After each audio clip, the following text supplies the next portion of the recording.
गुरु ब्रह्मा गुरु विष्णु गुरुर्देवो महेश्वरा गुरु साक्षात परम ब्रह्म तस्मै श्री गुरुवे नमः। सदाशिव समारंभां शंकराचार्य मध्यमां अस्मदाचार्य पर्यंतां वंदे गुरु परंपरा। ओम श्री गुरुभ्यो नमः। ओम श्री परमात्मने नमः। हम लोग गीता के 15वें अध्याय पर विचार कर रहे हैं। पिछले एपिसोड में हम लोग 14वें श्लोक पर विचार किए थे। 14वां श्लोक था अहम वैश्वानरो भूत्वा प्राणिनां देहमाश्रिताः प्राणापान समायुक्तः पंचाम्नः चतुर्विधम। भगवान कह रहे हैं कि प्राणियों के शरीर में रहने वाला मैं प्राण अपान से युक्त वैश्वानर होकर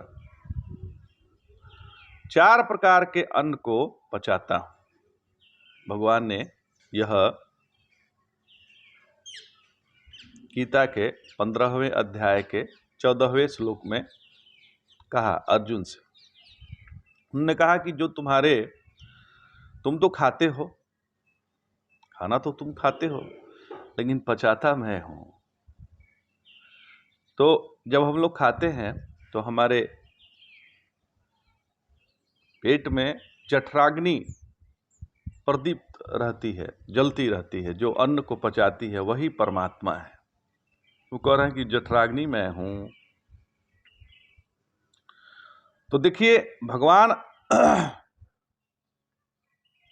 ऊपर के श्लोकों में कहते हैं कि मैं सूर्य हूं। उन्होंने कहा कि मैं सूर्य हूं, मैं पृथ्वी हूं, मैं सोम हूं, और अब कह रहे हैं कि मैं वैश्वानर हूं। तो मैं ही सबके शरीर में वैश्वानर रूप में बैठा हूं, कोई दूसरा नहीं है। और तुम मानते हो कि तुम खाते हो।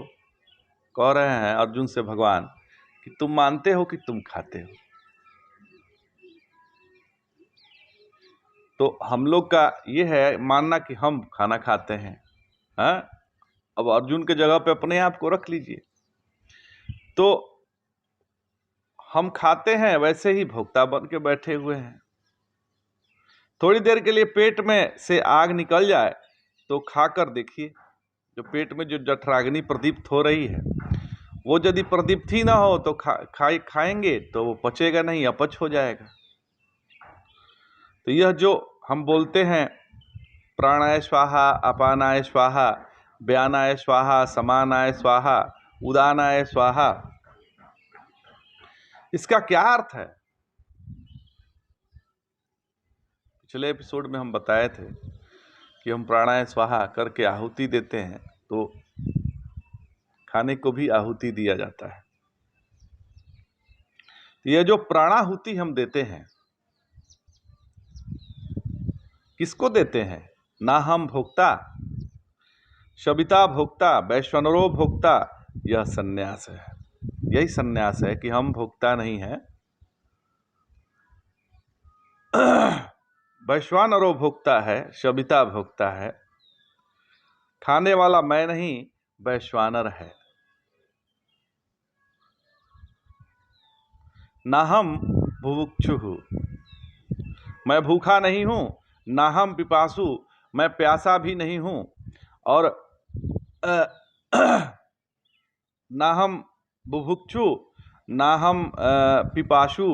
प्राणो वै बुभुक्षु, प्राणो वै पिपासु। प्राण भूखा है और प्राण प्यासा है, मैं नहीं हूं।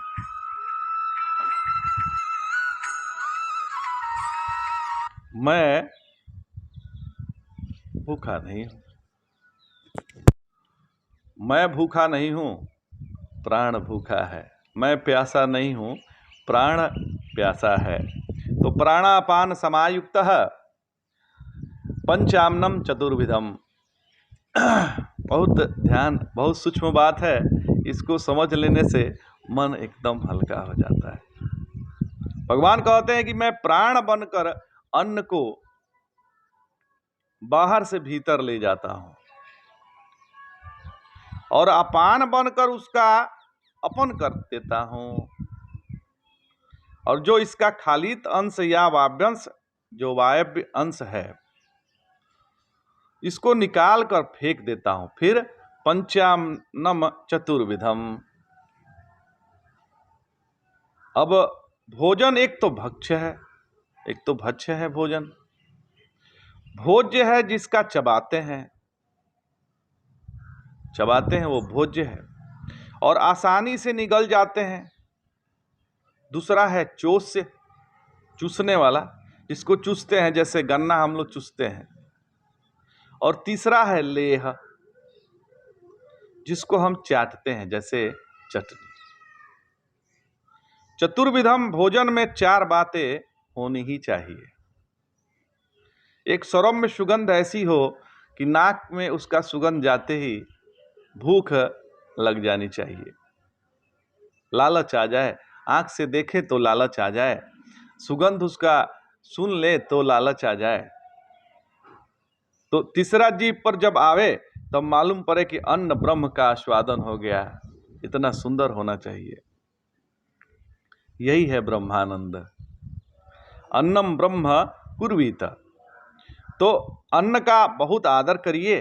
मनुस्मृति में कहा गया है कि जिस चीज को खाइए, मनुस्मृति में आता है कि जिस चीज को खाइए उसका निंदा मत करिए, वह तो अन्न ब्रह्म है, उसे अन्न की कभी कमी नहीं होती जो ऐसा समझता है। तो अब भगवान कह रहे हैं, आगे 15वें श्लोक में लेते हैं, स्क्रीन पे भी आ जाएगा, आप लोग संग संग भी पढ़ सकते हैं। भगवान 15वें श्लोक में कह रहे हैं, सर्वस्य चाहम हृदय सन्निविष्टो मतः स्मृतिर्ज्ञानम पोहनम च वेदेश्च सर्वे रहमेव वेद्यो वेदांत कृद्वेदविदेव चाहम। भगवान कह रहे हैं कि मैं संपूर्ण प्राणियों के हृदय में स्थित हूं और मेरे ही स्मृति, ज्ञान और अपोहन माने संशय आदि दोष का नाश होता है मेरे ही कारण। और संपूर्ण वेदों के द्वारा मैं ही जानने योग्य हूँ। संपूर्ण वेदों में जिसे जानने योग्य है वह मैं ही हूँ। और वेदों के तत्व का निर्णय करने वाला और वेदों को जानने वाला भी मैं ही हूँ। भगवान कह रहे हैं कि वेदों को जानने वाला भी मैं ही हूँ और वेदों के तत्व का निर्णय करने वाला भी मैं हूँ। और समस्त वेदों में वेदों का जो जानने का वो है वो भी मैं ही हूँ। संपूर्ण वेदों द्वारा मुझे ही जाना जाता है। तो मैं समस्त प्राणी मात्र का आत्मा होकर, आत्मा तो एक ही है, समस्त प्राणियों का आत्मा एक ही है, तो समस्त प्राणी का आत्मा होकर उनके अंतःकरण में स्थित हूँ। और इसलिए समस्त प्राणियों के स्मृति, ज्ञान और उनका लोप भी मुझ आत्मा से ही किया जाता है। अर्थात जिन पुण्य कर्मा प्राणियों को उनके पुण्य कर्मों के अनुसार ज्ञान और स्मृति प्राप्त होते हैं तथा जिन पापाचारियों के ज्ञान और स्मृति उनके पापा कर्मानुसार लोप हो जाता है, वह मुझ में ही होता है। समस्त वेदों द्वारा मैं परमात्मा ही जानने योग्य हूँ। समस्त वेदों द्वारा मैं ही वह परमात्मा हूँ जो जानने योग्य हूँ। तथा वेदांत का कर्ता अर्थात वेदांतार्थ के संप्रदाय कर्ता और वेद के अर्थ को समझने वाला भी मैं ही हूँ। यदाति गजम तेजः इत्यादि 4 श्लोकों द्वारा नारायण नामक भगवान ईश्वर की विशेष उत्तम उपाधियों से होने वाली विभूतियां संक्षेप में यहाँ भगवान ने कहा है। वेदेश्च सर्वे अहमेव वेद्यो। वेदों से जो समझने योग्य है, जो वेद में जिसे समझने के लिए कहा गया है, वह मैं ही हूँ। तो हमारे भगवान श्री कृष्ण को अहम अहम बोलने की आदत है, अहमेव वेद्यो है। और श्री रामचंद्र जी को त्वम तम सुनने का अभ्यास है। वशिष्ठ जी उनको कह रहे हैं कि तुम हो, वह ब्रह्म तुम हो। और श्री कृष्ण अर्जुन से कह रहे हैं कि अहम ब्रह्मास्मि, मैं ही। तो ये अहम ब्रह्मास्मि के देवता हैं। और जो राम हैं, श्री राम हैं, वह तत्वमसी के देवता हैं। तो तुम ब्रह्म हो। और जब कृष्ण बोलते हैं तो कहते हैं कि हे अर्जुन, मैं ब्रह्म हूँ। तो सर्वस्य चाहम हृदय सन्निविष्टः। यहाँ मानो अर्जुन ने पूछा कि आप कहाँ रहते हैं। अर्जुन ने पूछा कि आप कहाँ रहते हैं भगवान। तो भगवान कह दिया कि मैं कहीं अलग अपनी कुटिया बनाकर नहीं रहता। मेरा घर तो सबकी कुटिया है। जहाँ सूर्यास्त हो गया वहीं सो गया। चाहे जिसने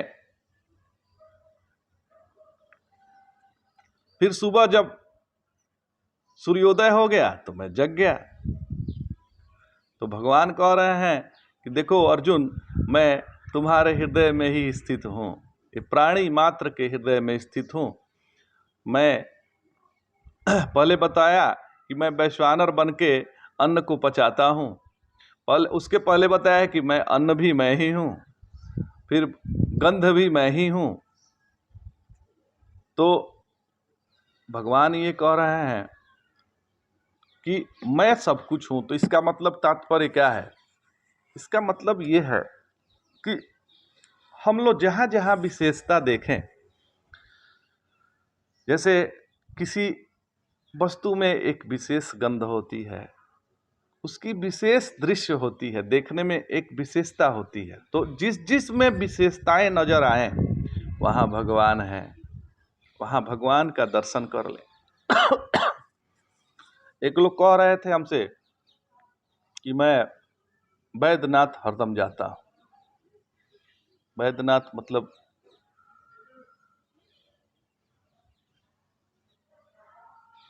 महादेव मंदिर की बात हो रही है, जो झारखंड में स्थित है, बैजनाथ धाम। तो बैद्यनाथ धाम मैं हरदम जाता हूँ। तो उन्होंने कहा कि हमको दूसरे शिव जी में, अपने गांव के शिव जी में उतना वो नहीं रहता, लेकिन मैं वहाँ जाता हूँ। हम कहे कि ठीक है, बढ़िया बात है। जब तक ये आपको समझ में न आ जाए कि आपके गांव के शिवाला में जो शिव प्रतिष्ठित है, या आपके अंदर हृदय में जो शिव प्रतिष्ठित है, और जो बैद्यनाथ के रूप में शिव प्रतिष्ठित है, वह सब एक ही है, तब तक यात्रा करते रहना चाहिए। क्योंकि कम से कम भगवान के प्रति श्रद्धा तो है, लेकिन वही श्रद्धा अपने में भी आ जाए कि हमारे हृदय में भी वो शिव प्रतिष्ठित है। सबके हृदय में वही शिव है। हवा जो हमको छू के जा रही है, उसमें वही शिव है। अभी जो हवा बह रही है, उसमें भी वही शिव है, दूसरा कोई नहीं है। जो अन्न हम खा रहे हैं, वो भी शिव ही है। जो उस अन्न को पचा रहा है, वह भी शिव ही है, वैश्वानर के रूप में। तो जब तक ये समझ में ना आ जाए, हमें दर्शन करते रहना चाहिए, हमें तीर्थ यात्रा करनी चाहिए। तो बाह्य तीर्थ यात्रा तभी तक होती है जब तक अंतः तीर्थ यात्रा प्रारंभ न हो जाए। जब अंतः तीर्थ यात्रा प्रारंभ हो जाए, फिर बाह्य यात्रा अपने आप बंद हो जाती है। तो भटकना भी जरूरी है कि भटकते भटकते हम अटक ही जाएं, है ना। तो आज इतना ही। जय जय शंकर, हर हर शंकर, नमामि शंकर, भजामि शंकर, हर हर महादेव शंभो।